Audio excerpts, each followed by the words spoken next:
បាទជំរាបសួរពុកម៉ែបងប្អូនតបមកដល់ក្រៅដៅហើយប្រភេទ Toyota Camry 07បាទលេងយ៉ាន់ហើយកង់ថ្មី4គ្រាប់យ៉ាន់ស្អាតបាទពណ៌ស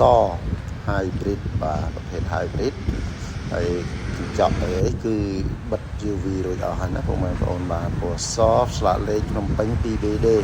បាទកាត់ពីម្ចាស់ដើមទី1ផ្ទាល់បាទឡាននេះដែរថ្មីពុកម៉ែបងប្អូនលេខមើលមកជុំបាទថ្មីខ្លាំងមែនតើបាទ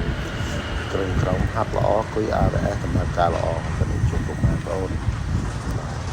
បងប្អូនមានចំណាប់អារម្មណ៍អាចទំនាក់ទំនងបានទីតាំងខេត្តសៀមរាបទិញជាលុយសុទ្ធក៏បានរំលោះក៏បានណាពុកម៉ែបងប្អូនក្នុងលឿងបាទប្រភេទក្នុងលឿងសិនជាក្រោយបាទនេះស្រួលសម្រាប់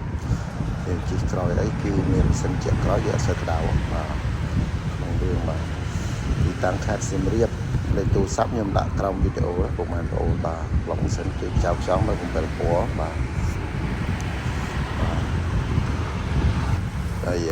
បងប្អូនមានចំណាប់អារម្មណ៍តំណែងមកបងប្អូន